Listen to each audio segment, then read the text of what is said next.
June 19th, 2026, 9:47 a.m.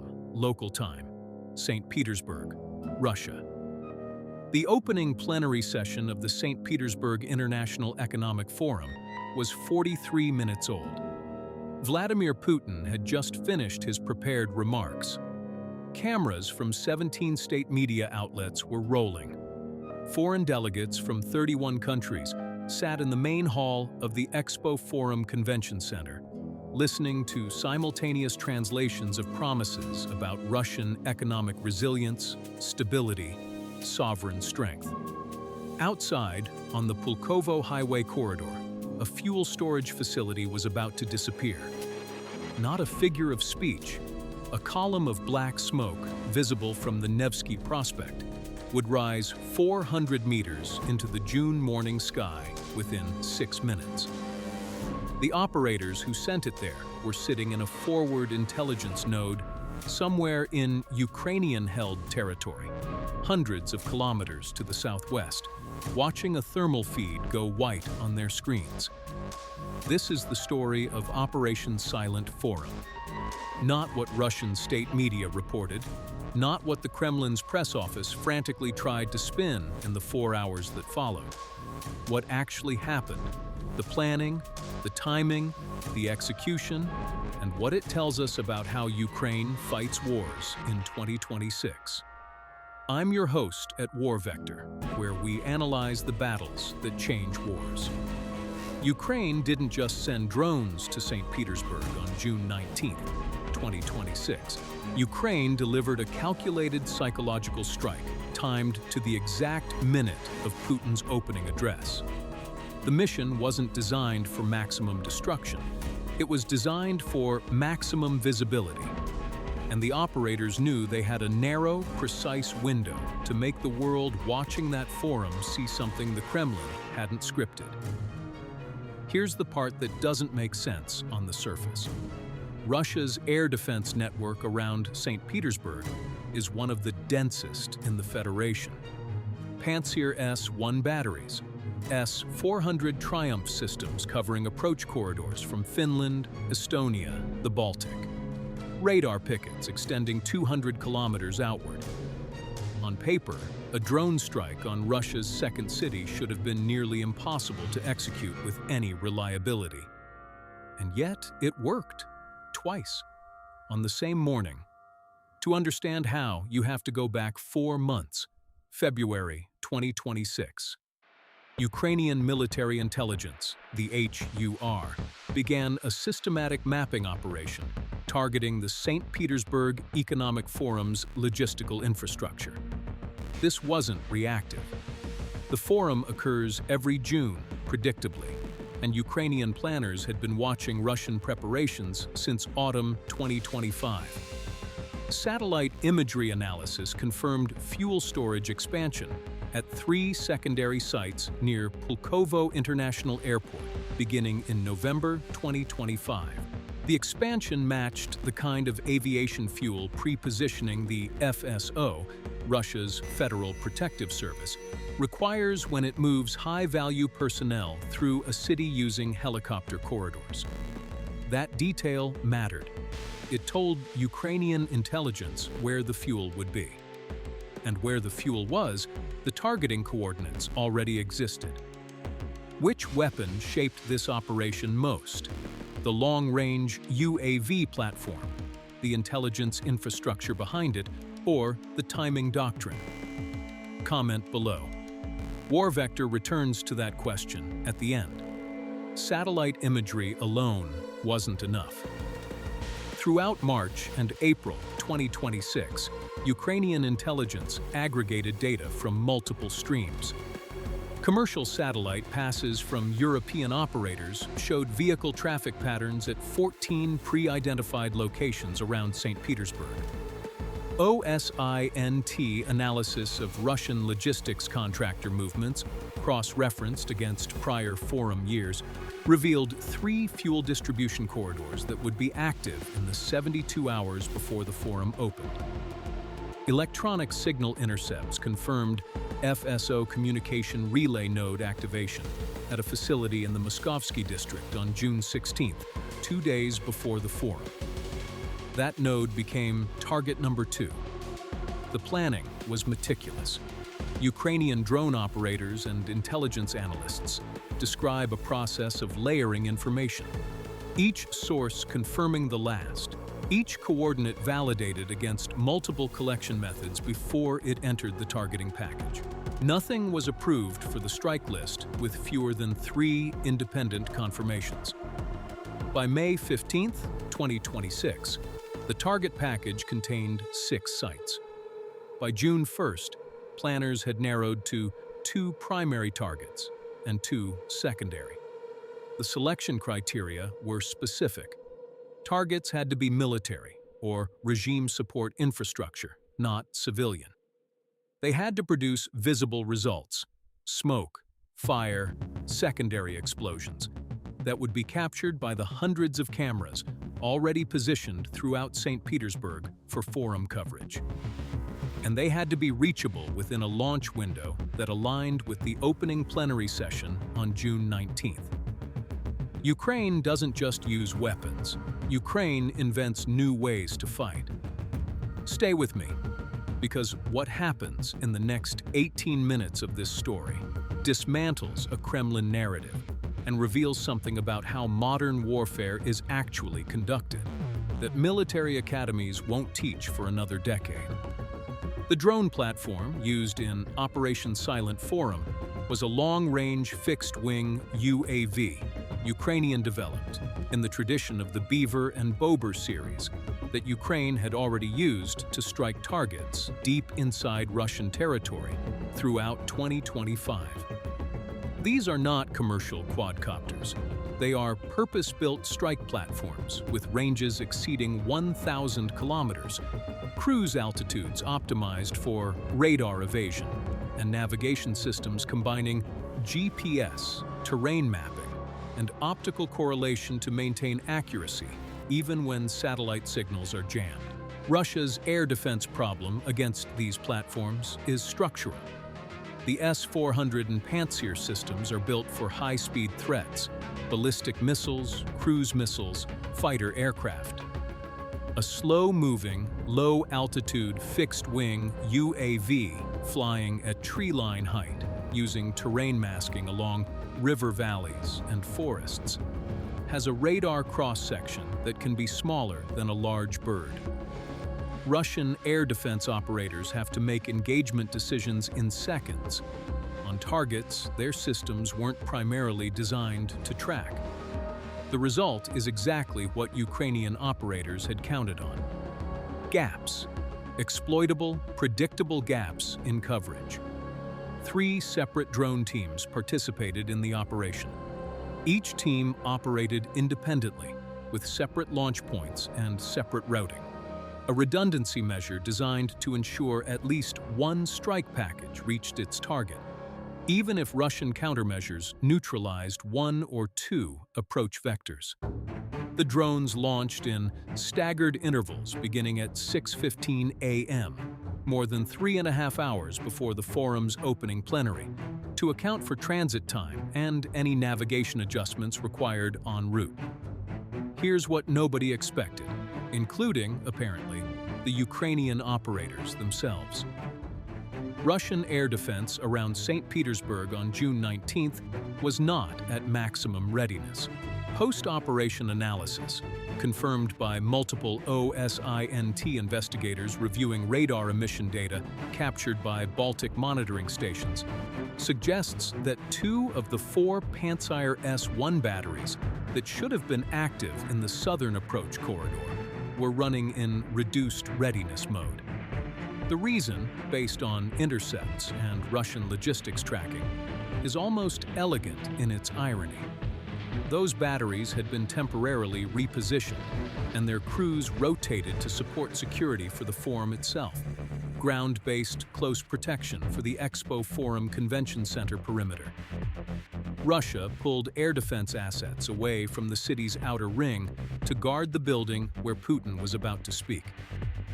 The same event that made St. Petersburg a target also partially degraded its defenses. Ukrainian intelligence had assessed this possibility but hadn't confirmed it.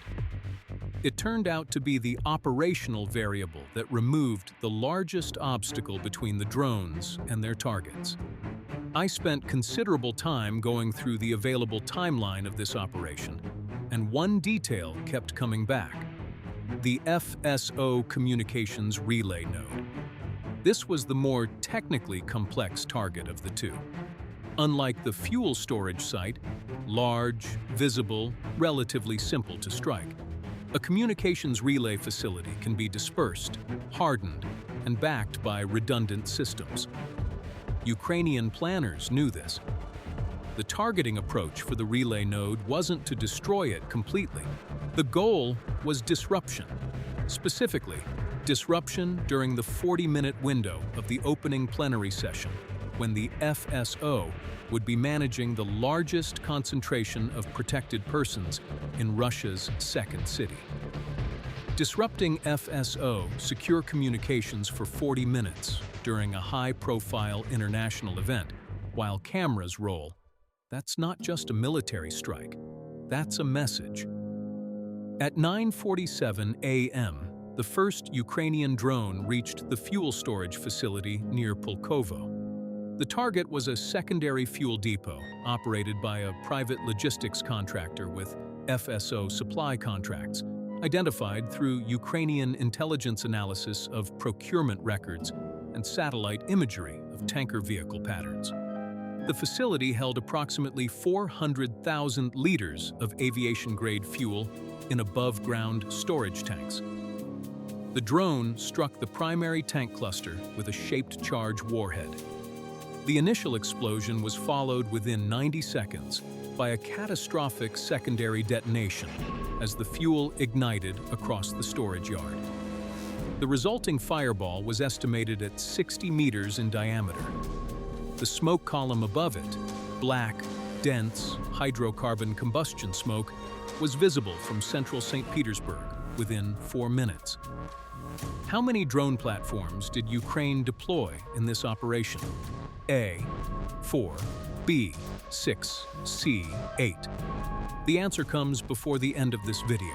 At the moment that smoke appeared on the St. Petersburg skyline, the opening plenary session of the forum was still in progress.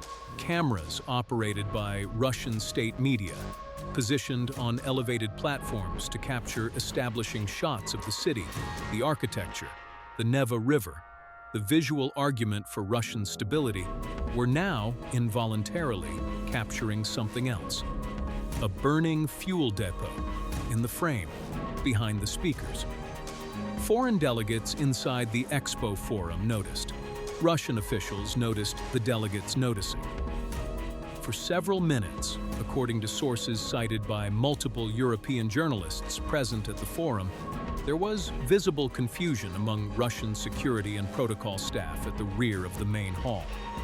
No announcement was made, no explanation offered. The session continued. At 9:54 a.m., 7 minutes after the first strike, the second Ukrainian drone reached the FSO communications relay node in the Moskovsky district. The strike on the relay was more precise, targeting the primary antenna cluster and the external power distribution units. The warhead was smaller, optimized for electronics disruption rather than fuel ignition. There was no dramatic fireball, but the effect was immediate. Ukrainian electronic intelligence confirmed the collapse of secure FSO radio traffic across the St. Petersburg metropolitan frequency bands within 60 seconds of impact. The blackout lasted 38 minutes. What stands out about this operation is not the destruction, which was, by the standards of this war, relatively contained. It's the institutional exposure. For 38 minutes, the Federal Protective Service, the organization responsible for the physical security of Russia's head of state, was operating in its own second city without its primary secure communications backbone during a major international event. while the head of state was present. That is not just a tactical problem. That is a systemic failure playing out live, before an international audience. Inside the forum hall, screens went dark. The AV system failure lasted approximately 12 minutes, a separate but related consequence of the communications node. Disruption affecting building management systems networked through the same infrastructure cluster. When screens came back online, the session continued. Russian officials maintained composure in front of cameras. But the footage existed. The smoke on the horizon existed. And within 2 hours, it was on every major international news feed. Russian state media initially reported a technical incident at an industrial facility near the airport. By noon, they had shifted to describing an attempted terrorist attack, successfully repelled by Russian air defense. By evening, with drone debris recovered from both strike sites and identified by independent analysts as consistent with Ukrainian-manufactured long-range UAVs, that framing had collapsed. Here's an unpopular opinion that will probably generate some pushback in the comments. Russia's air defense establishment deserves more criticism than it gets for the structural failures that allowed this strike to succeed.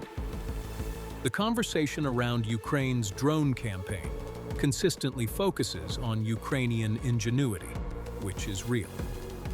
But the other half of the equation is Russian institutional dysfunction. The decision to redeploy Pantsir batteries from outer ring air defense to inner perimeter ground security for the forum wasn't made by a junior officer.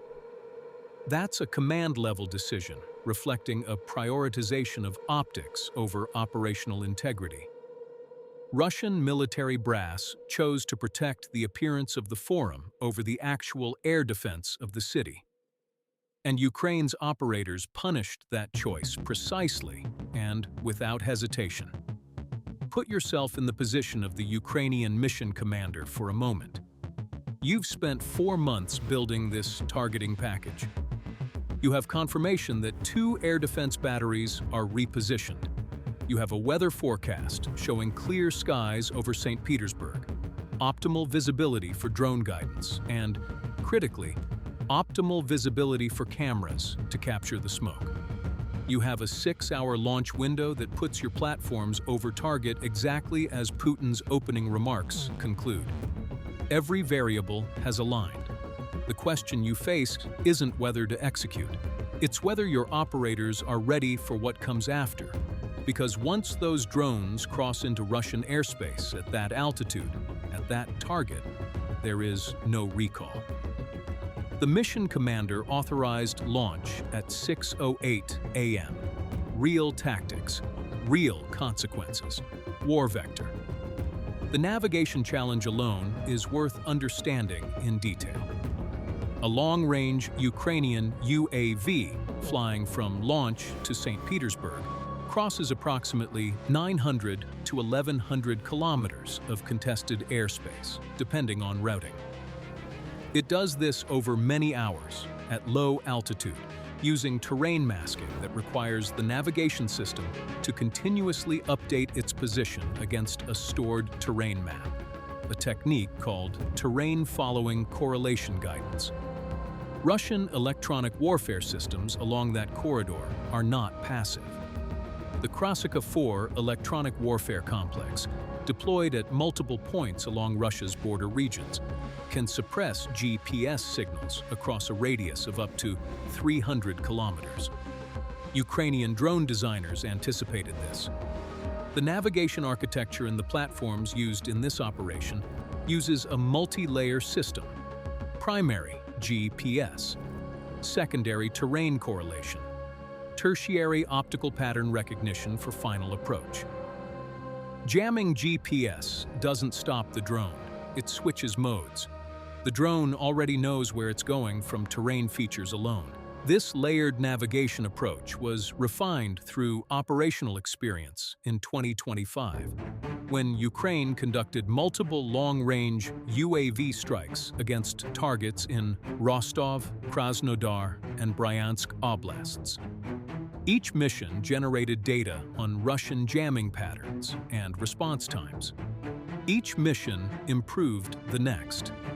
By June 2026, Ukrainian operators had logged enough operational data to route platforms around the highest density jamming zones with what one intelligence source described as a level of confidence comparable to a pre-programmed flight plan into a known airport.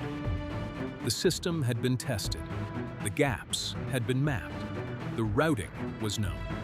3 drone teams, 6 platforms total. The operation plan called for 2 primary strike packages and 1 reserve. Each package had a primary and secondary drone. If the lead drone in a package was intercepted or failed, the secondary would proceed on the same target. This redundancy meant Ukraine could absorb up to 50% attrition and still execute both primary strikes. Russian air defense intercepted 1 drone from the reserve package, a 3rd platform whose routing took it over a higher density radar coverage zone near Gachina, where a Pantsir S-1 battery that had not been repositioned engaged and neutralized the target at approximately 9:23 a.m. That interception was reported by Russia as evidence of successful air defense. In operational terms, it was irrelevant. The 2 primary packages had already cleared the coverage gap and were on final approach to their targets. Ukraine's operator teams, the individuals at terminals in that forward intelligence node, watched the thermal feeds in near silence as their platforms crossed into the final approach phase. Each operator was tracking a live feed from the drone's nose camera, processed through a digital image correlation system that overlays the target imagery with the pre-programmed aim point. If the system detects drift, movement of the target image away from the programmed impact point, the operator can correct manually. On both June 19th strikes, the feeds showed clean correlation. No significant drift. The targets were where the intelligence said they would be.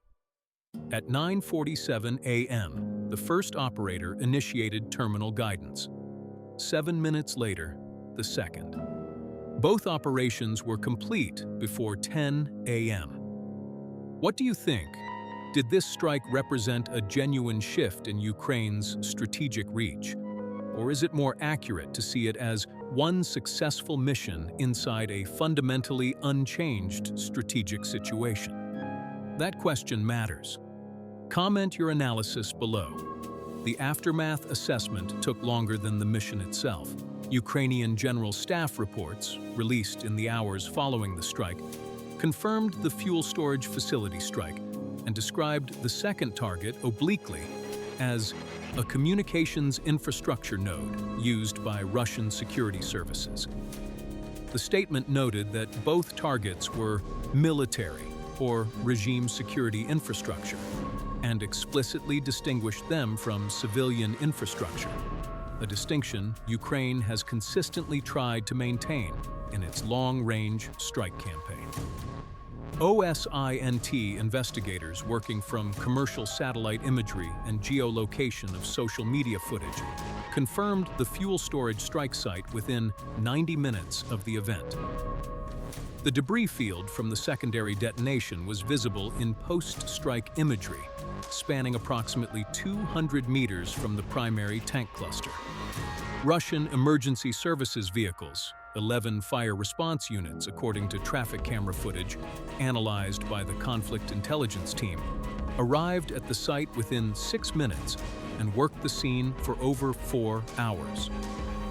The FSO communications node strike was harder to confirm from open sources.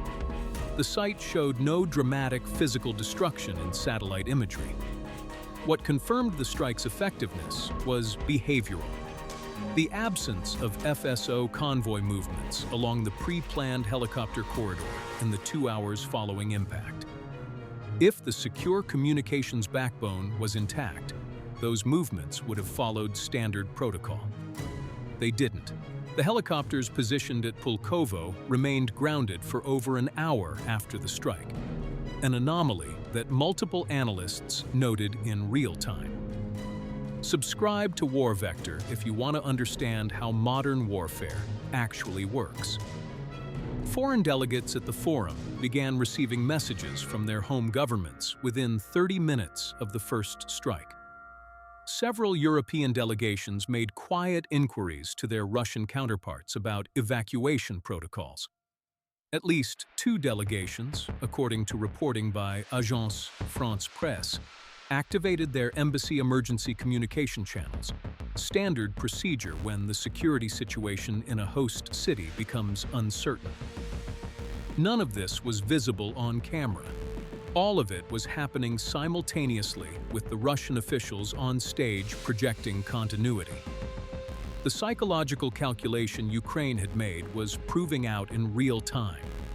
One more obstacle had nearly derailed the entire operation 3 weeks before launch. Ukrainian intelligence, during a routine review of targeting data in late May 2026, discovered that the fuel storage facility they had targeted had partially changed its operational footprint.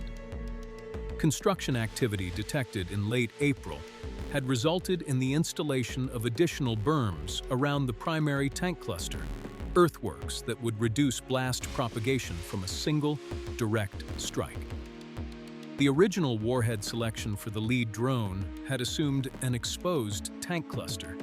The berms changed the calculation. Ukrainian planners had 72 hours to reselect and revalidate a modified approach angle that would allow the warhead to clear the berm and strike the tank cluster at an optimal penetration angle. They made the adjustment. The strike worked exactly as the modified plan specified. That is not luck. That is institutional competence under operational pressure.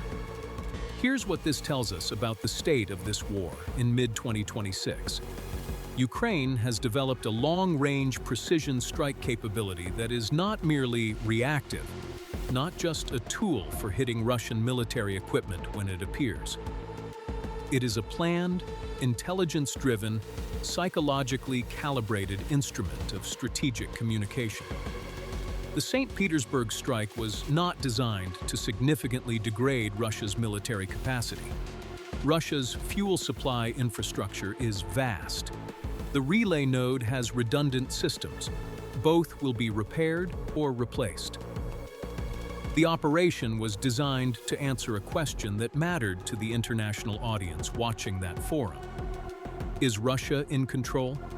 Is the image of stability it projects consistent with reality? The answer Ukraine delivered, in smoke visible on 17 state media camera feeds, was no. One detail that stuck with me when reviewing the operation timeline is the choice of the FSO communications node as the second target. A fuel depot is visceral. Fire, smoke, clear evidence of a strike. But hitting an FSO relay node requires knowing your target audience isn't just the cameras. It's the delegations in the room. It's the foreign intelligence services watching the situation develop. It's the Russian security apparatus itself, which now knows that Ukrainian intelligence has mapped its communications infrastructure in its own second city, with enough precision to execute a disruption strike against a specific frequency network at a specific location during a specific 40-minute window. That knowledge doesn't leave the room. It stays with the FSO planners. It stays with the Kremlin security apparatus. It changes how they will plan every future high-profile event, because they now know Ukraine is watching, mapping, and will act on what it finds. If you believe tactical precision wins the intelligence war, type WarVector in the comments. Russia's official response over the days following the strike followed a predictable escalation of framing. The technical incident became a repelled terrorist attack, became, by June 21st, official statements from the Russian Ministry of Defense claiming that air defense systems had neutralized the majority of hostile, unmanned aerial vehicles. Technically accurate if you count the one reserve drone intercepted at Gachina, misleading in every meaningful sense. No Russian statement acknowledged the 40-minute FSO communications blackout. State media did not show footage of the fuel storage site. Social media posts showing the smoke column over Pulkovo were flagged for removal under Russian information control directives. None of it changed what the foreign delegates had seen with their own eyes. The forum continued. Day 2 and Day 3 proceeded according to schedule. Several bilateral meetings occurred. Trade agreements were discussed. But the footage of smoke over the city, captured and circulated globally within hours, had already accomplished what Ukrainian planners intended. The image of the forum that would be searched, replayed, and referenced was not Putin at the podium. It was the horizon on fire behind him. That's the geometry of modern psychological operations. You don't need to destroy the forum. You need to be visible in the frame. Will Ukraine attempt a similar strike on the next major Russian state event? Comment yes or no. We read every response. Real tactics, real consequences. WarVector. Now for the tactical lesson summary of Operation Silent Forum and the answer to our earlier question. The core lesson: psychological operations and kinetic operations are no longer separate categories in modern warfare. Ukraine's military planners designed this operation simultaneously around targeting logic: what to hit, how to hit it, what warhead, what approach vector, and narrative logic. What will cameras capture? What will delegates think? What will the FSO fear? Both calculations were made at the same planning table. Both informed the final target list. The result was a strike that achieved military effects while simultaneously producing strategic communication effects that a conventional bombing campaign of 10 times the scale could not replicate. The answer to our earlier quiz: Ukraine deployed 6 drone platforms in Operation Silent Forum, 2 primary packages of 2 drones each, plus a 2-drone reserve. The correct answer was B, 6. One drone from the reserve package was intercepted by Russian air defense near Gachina at 9:23 a.m. The 5 remaining platforms completed their assigned profiles, with 2 strike packages successfully engaging both primary targets. The intercept near Gachina is itself instructive. Russian air defense identified and engaged the reserve package drone in a zone where coverage was intact. The system worked where it was present. But the operational design of the strike had already accounted for Russian interception capability in higher coverage zones by routing primary packages through the gap created by repositioned Pantsir batteries. Ukraine's planners didn't count on Russian air defense failing. They planned around where it would fail and where it wouldn't. That distinction is the difference between a gamble and an operation. 3 questions this operation leaves open. Was the decision to simultaneously target a fuel depot and a communications node, rather than concentrating both drones on a single, larger target, the right tactical choice? The case for split targeting is that it required Russia's response forces to divide attention and resources. The case against is that a single concentrated strike on the fuel facility might have produced a larger visible explosion with greater psychological impact. The Ukrainian planners chose split targeting. Whether that was optimal is a genuine debate. Could Russia have prevented this operation with different force posture decisions? The evidence suggests yes. Specifically, keeping the Pantsir batteries in their outer ring positions, rather than repositioning them for forum perimeter security, would have significantly increased the probability of intercepting the primary strike packages. The command decision that degraded St. Petersburg's air defense to protect the forum's optics may be studied as a textbook example of institutional priority misalignment. Security theater, in the most literal sense, creating actual insecurity. What would you have done differently as the Ukrainian mission commander? With 3 teams, 6 platforms, 2 confirmed targets, and a 38-minute communications disruption window. Was the mission conservative enough? Too aggressive? Was there a third target that should have been added to the package? Or did the planners correctly judge that restraint served the narrative better than destruction? Subscribe to WarVector, because we break down the battles that textbooks will study for decades. The Expo Forum Convention Center is quiet now. The forum ended. Delegates flew home. Russian state media moved on to the next narrative cycle. But the fuel depot south of Pulkovo is still a debris field. The FSO relay node is being rebuilt. And somewhere in the Russian security apparatus, planners are mapping every future high-profile event against the knowledge that Ukrainian intelligence has penetrated their logistical footprint in their own cities, and will act on what it finds at the time of Ukraine's choosing, in view of every camera Russia invites to watch. That's not a threat. That's a documented capability. And in this war, documented capabilities change behavior long after the smoke clears. St. Petersburg is quiet now, but the wreckage of that fuel depot remains. In modern warfare, inviting the world to watch your strength is also inviting your enemy to prove otherwise. Stay vigilant.